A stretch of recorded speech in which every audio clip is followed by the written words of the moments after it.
I think I'll start. I see a bit more work, but are you okay if I start to, yeah? People at home, okay if we start to discuss the solution? How do you check this? Like, and on of everybody or on everybody at home? I see nothing at home. Okay, we'll just do. So, we didn't have this unit in quiz last year and the 3 years prior.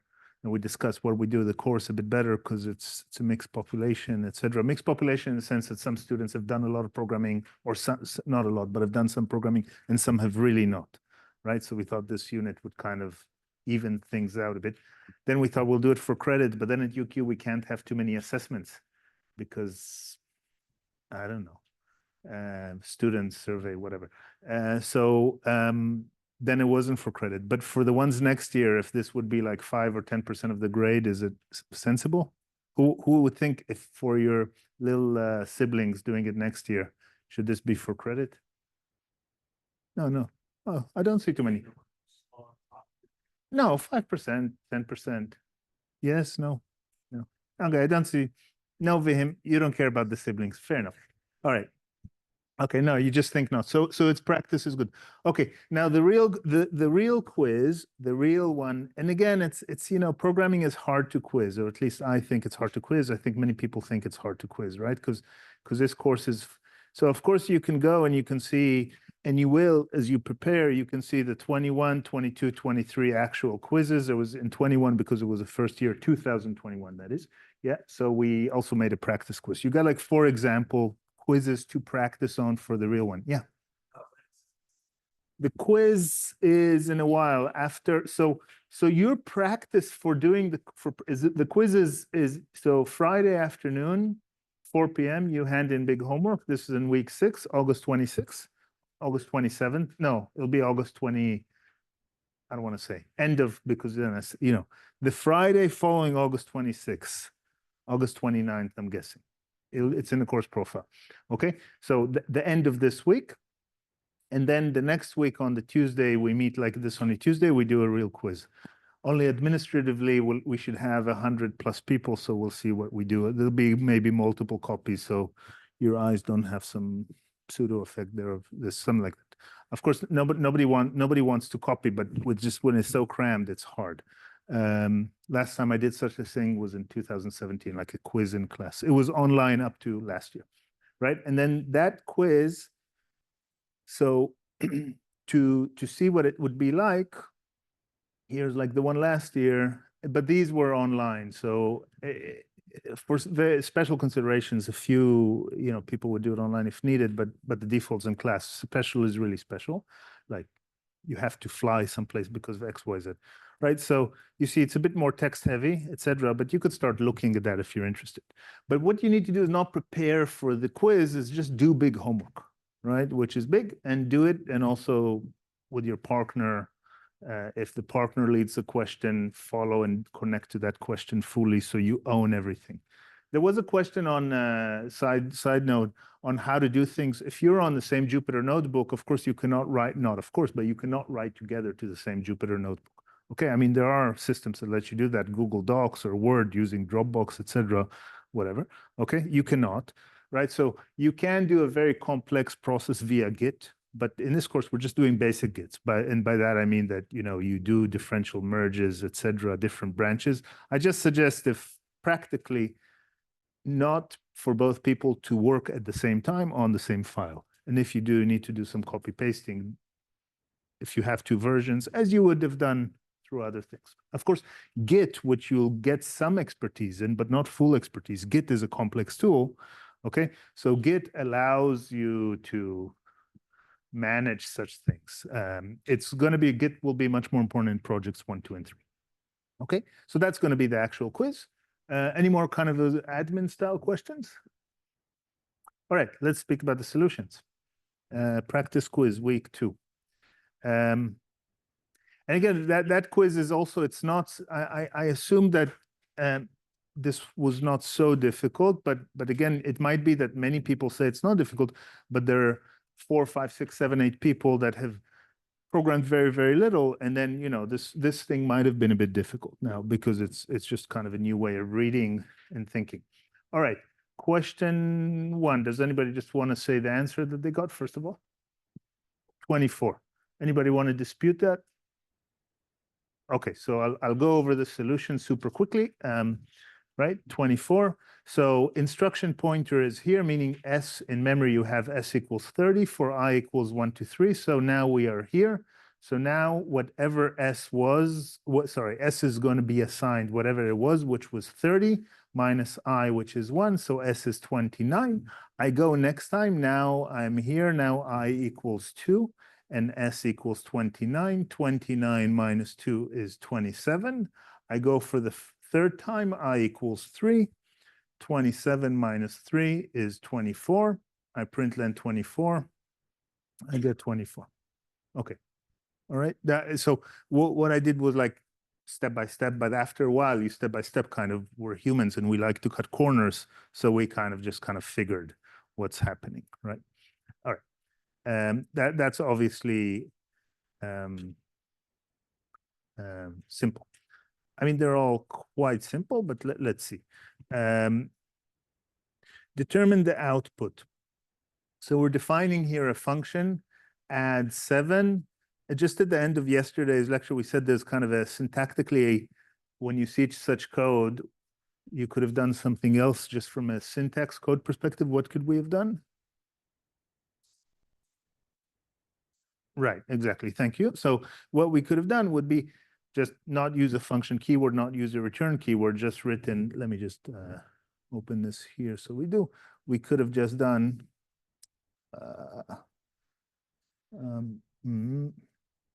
sorry, one sec.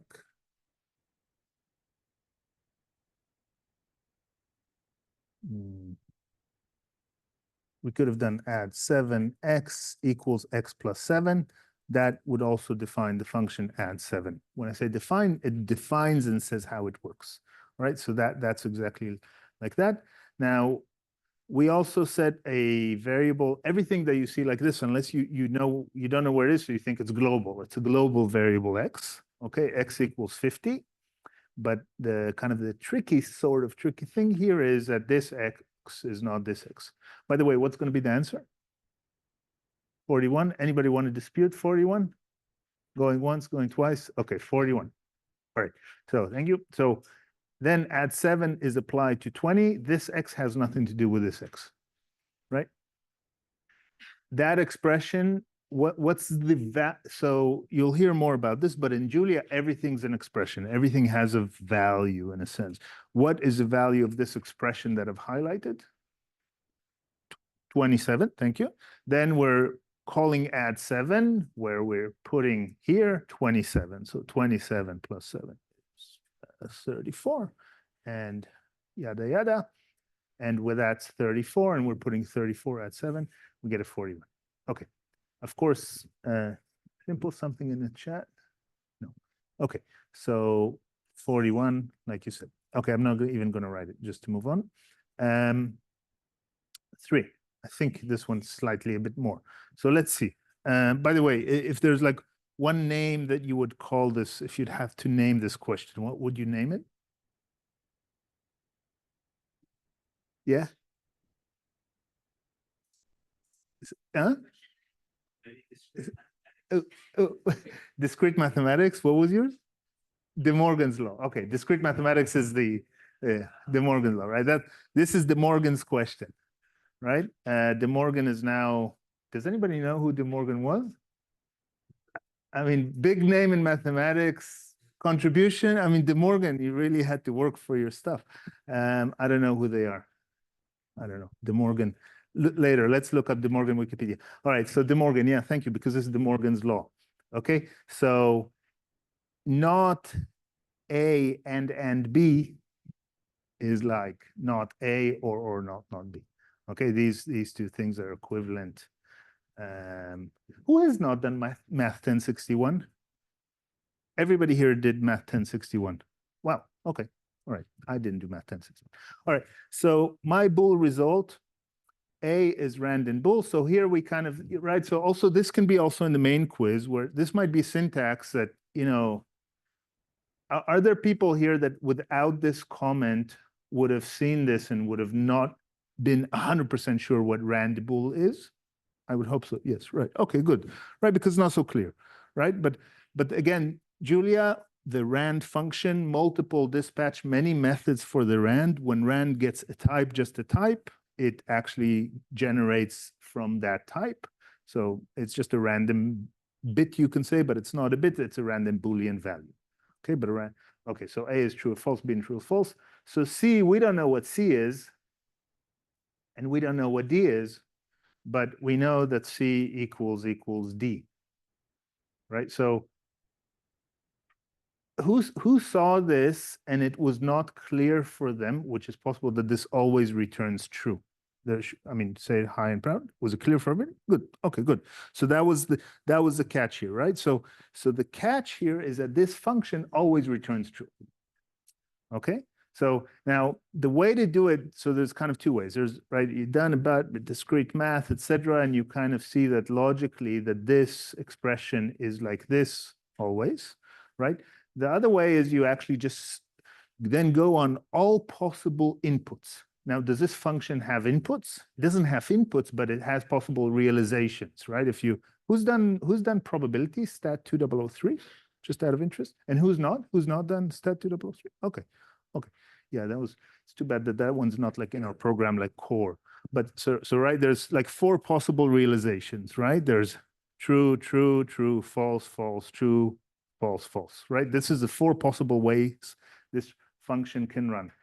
This is not a, like up to here, this is not a deterministic function in a sense. Even though it doesn't get arguments, there's actually something under the hood. There's a random number generator that's seed that actually gives it that A and B. Okay, so then you would have gone and you would have, if this is true and true, and you'd go true, so you'd write the 4 ways. You'd say true, and true is true, not true is false. And you'd say not true is false, or not false is false, and you go, oh, okay, they happen to be the same. So you basically, what I'm saying is the way to would have kind of think about this, it's not obvious, right? So this is, you would have done this kind of little truth table where you would have done kind of for A, B, C, D, and then you would have done like a true, what am I doing? Yeah, okay, you would have done, oh, sorry, a true, maybe, then you would said, if true and true, then this is false, and this is false. And then you could have even said, this is like this thing, you would have called it C equals D. You could have called that E. So if true, true, false, false, what's E? True, right? And then you would have gone through all 4 combinations. So the next one would be true. Maybe, you know, maybe you could have thought of the table the other way, but it doesn't matter. True, false, and false, true. And false, false. And then realized that you get a true in all of them. Okay, so you would have filled out C and D and realize you get a true. So this is De Morgan's law. Okay. All right. So given that this thing is always true, what does this expression evaluate to? Always true, right? So this thing is always true. I'm putting it T, it's always true. Now, this notation, who saw this like if function name called, and this looked a bit weird. Did this look weird to anybody?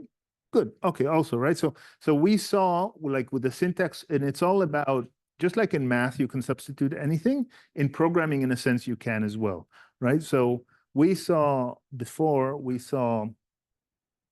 I mean, I say good because it's all a learning process, right? We saw like things like if 7 equals 5, right? Then println, no way, right?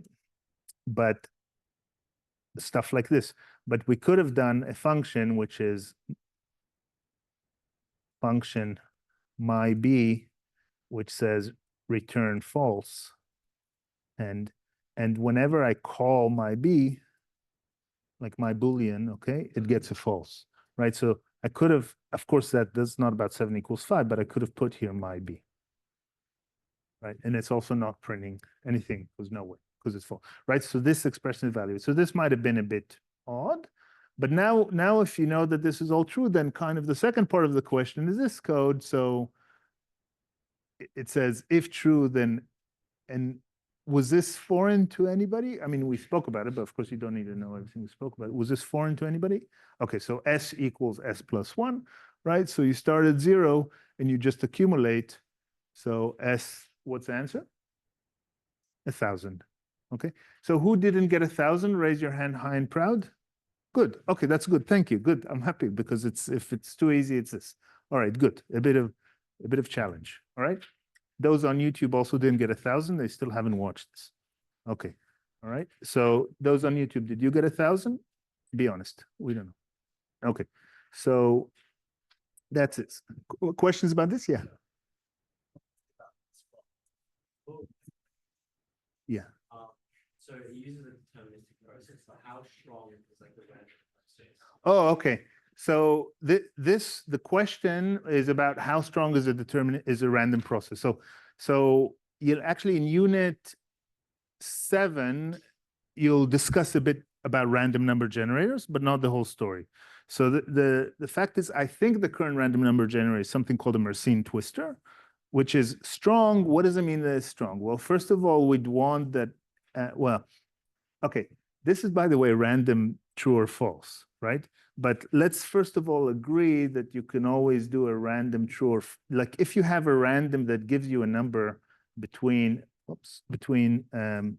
0 and 1, so this is 0 and this is 1, you know, you can always put a threshold here and say that everything here is going to be false. So I put a threshold of 0, 5, everything true, right? So generating random true or false, it's just a nicety. In fact, we could have done our own random bool. We'll get back to your question in a second. Can somebody do function my random bool that uses the random, the basic rand that gives a number between 0 and 1?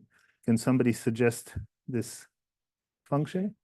If it's less than 0.5, return 30 or false. Oh, okay, nice or false, I agree. Else, I return true. Right. Okay, right. So this function is in a sense is statistically equivalent to random bool.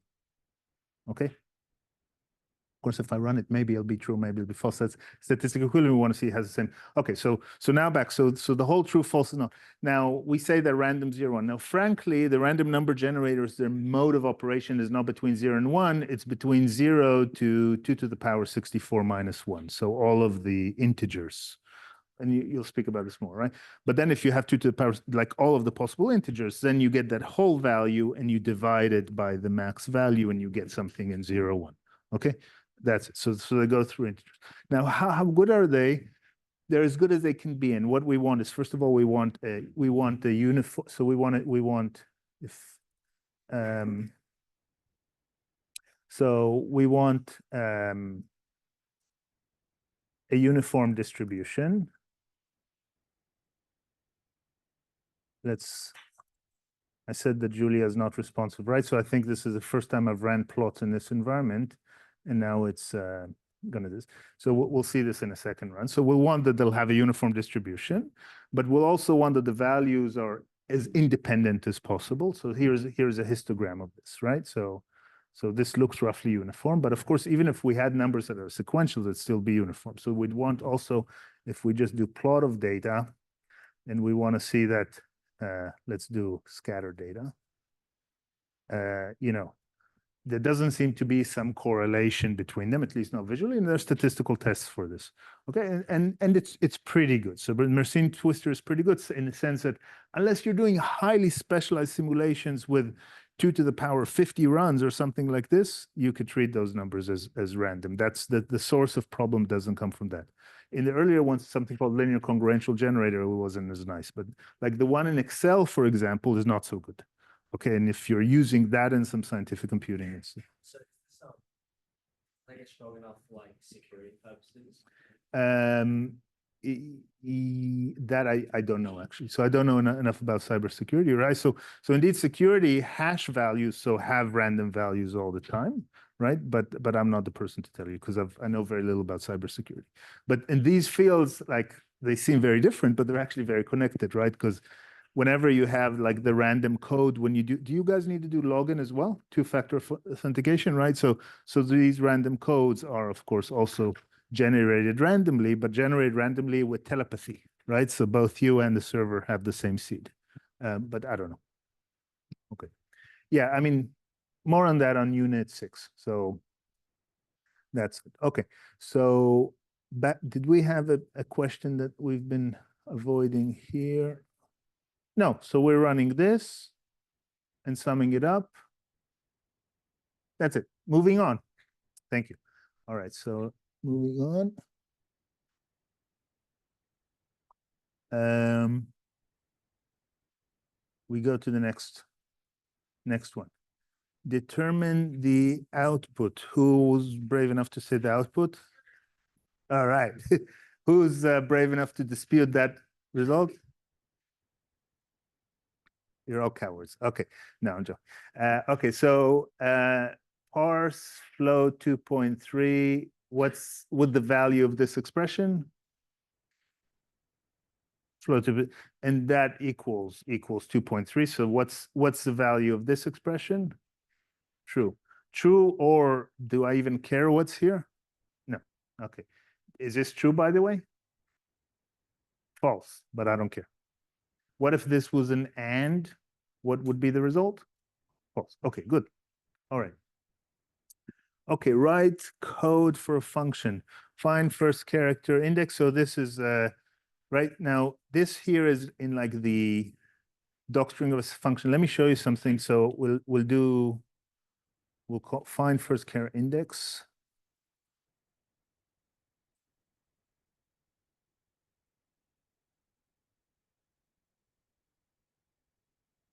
So to whom was this foreign? Because wasn't even in the plan to speak about it, but we asked about it yesterday.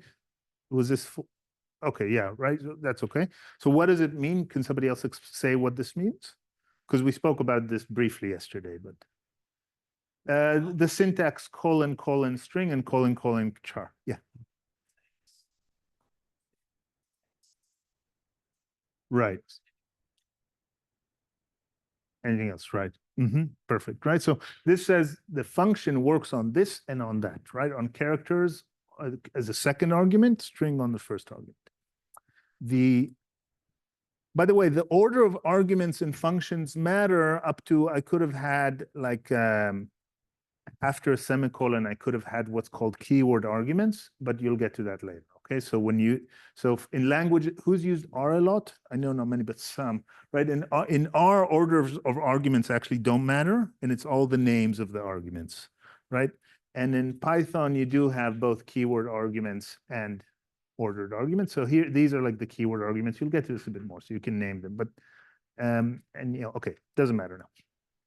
Now, I want you just to see how we do a doc string. So I'm going to take this thing and put it here.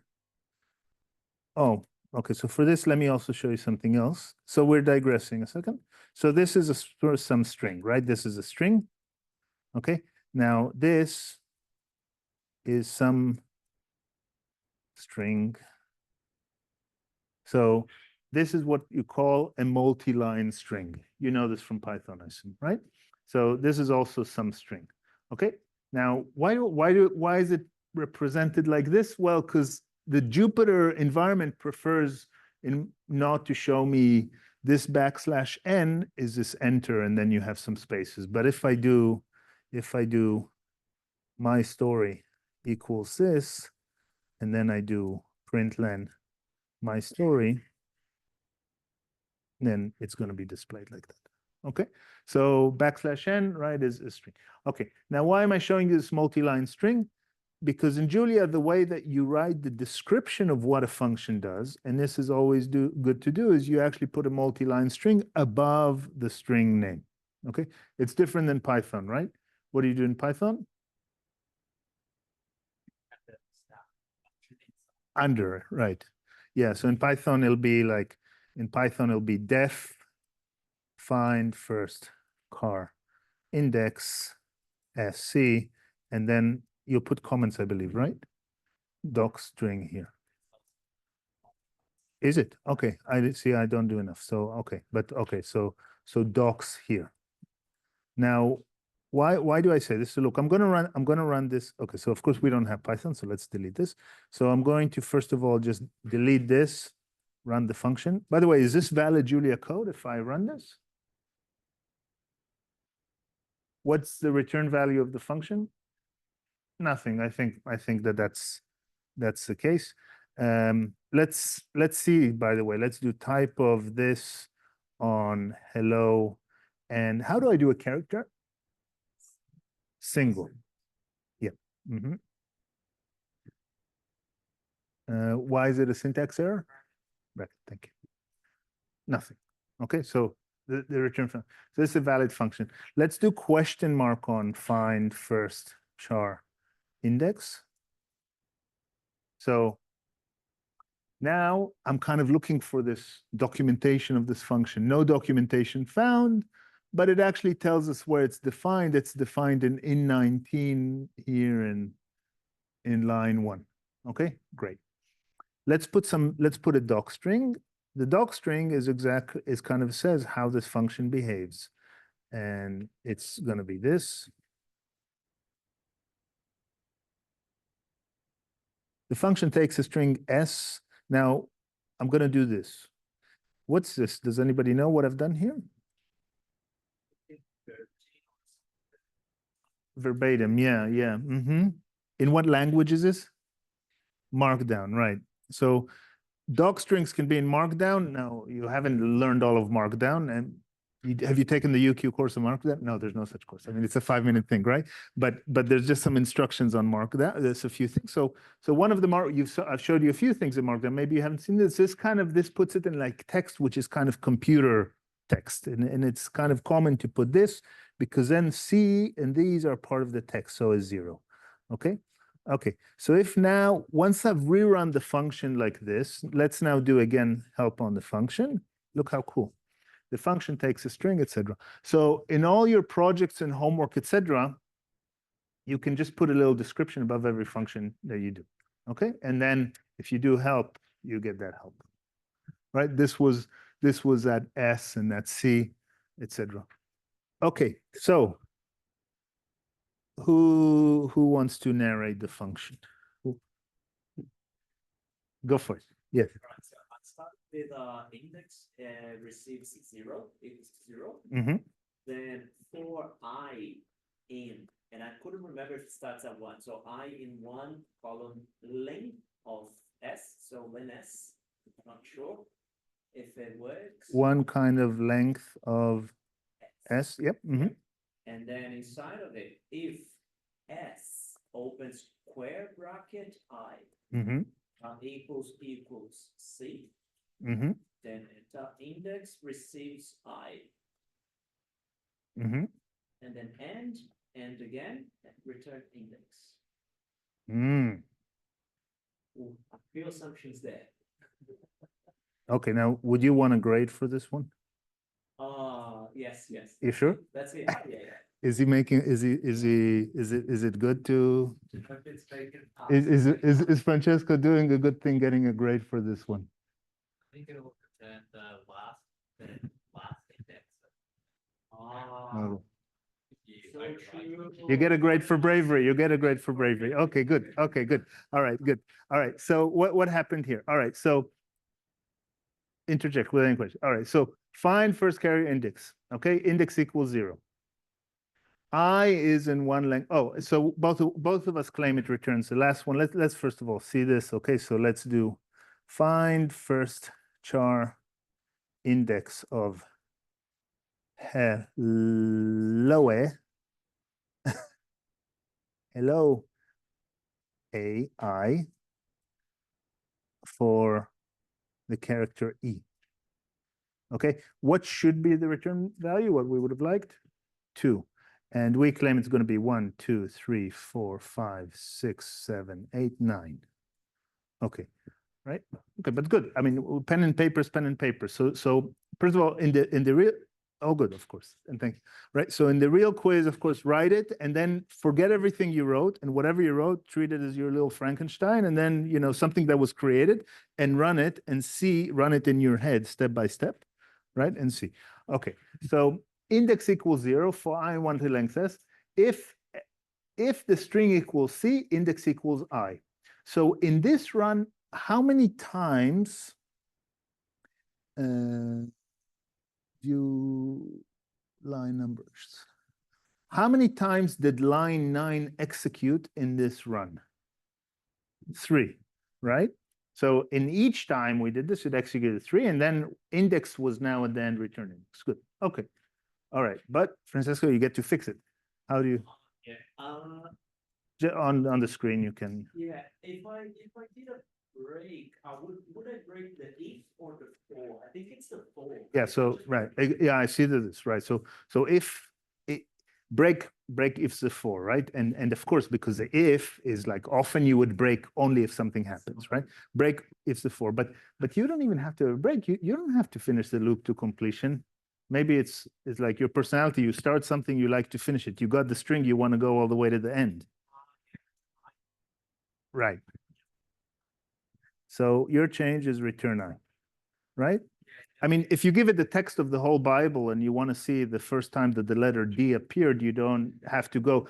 Remember, it was like in the third character, God, whatever, D or fifth, whatever, and then go all the way to the end and still remember, right? So, okay. What do we, no, there's still something we need to do in this return. Right. So the return 0 now, can we have had a return with this version? Could we have had return index still?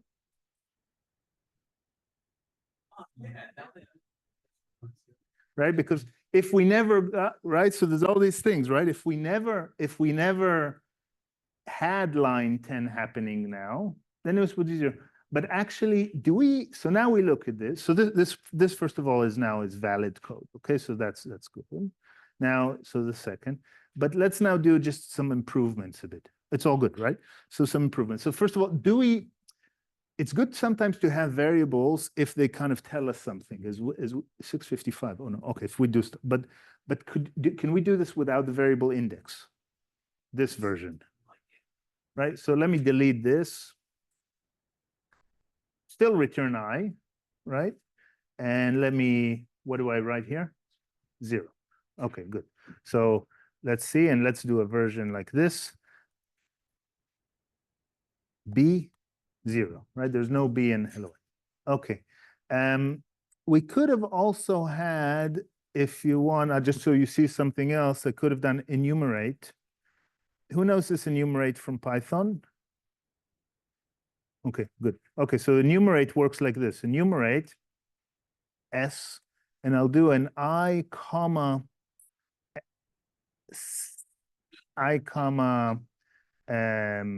current car, and then I'll do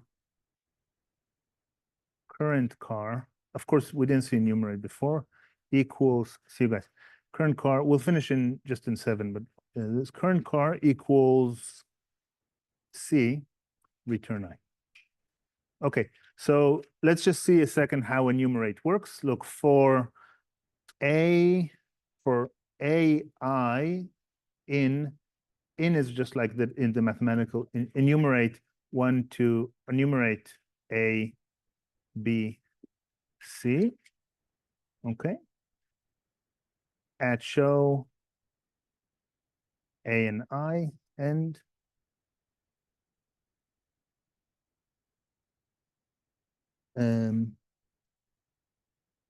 for AI in enumerate, sorry, you need like this, an AI like this. Right? So what enumerate does is it both kind of gets the value of the current thing in the string, or in this case, it's an array of characters and the numbers 1, 2, 3. So we could have done this. I'm not sure it's much nicer, but then you just don't need to use the square brackets for the referencing. Okay, but that's all good. Okay, last thing.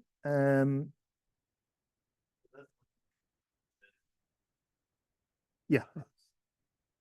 Right, so we want still the counter, right? Okay, and I'm sure there were different implementations. Check later if your implementation works. So we see that one can get confused on this. Let's just finish with this one super quick. Oh, we got 3 minutes, but okay, we finish and we go. So you, okay, by the way, what's the answer? Who wants to say the answer? True, but there's random values, still true, true. Anybody thinks not true? Something not true. Division of u and v, does it always return an integer or can it return a float? No, so this is integer division.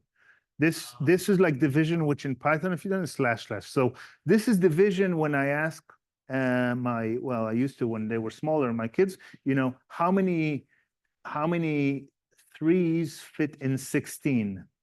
So they say 3 plus 3 plus 3 plus 3 plus 3, 5 times, that's 15.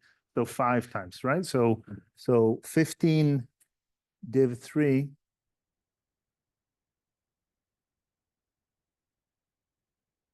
is, sorry, in 16 I meant, in 16. Okay, that would have been the better ones. All right, so all we see here is that Q is going to be the division, and then you multiply that back by V, okay? So this number is going to be pretty close to U, but it's not going to be exactly U unless V divides U, right? This is going to be the modulus, okay? So it's always going to be true, okay? That's kind of an important thing, and you'll get much more of this type of stuff in the symbolic computation stuff, math. Who got this one wrong or didn't follow this full thing proudly and loudly? Very good, good, good, good. Wrong is good, more to do, all very good. All right, everybody, I won't be here with Paul Bellet to introduce him. I'll introduce him via Zoom. Thanks a lot. It's nice to see you. Bye, everybody home. Good job. Bye. Paul Bellet next week, tutorial, practicals tomorrow, practical B. Thank you. Thanks, bye-bye, bye.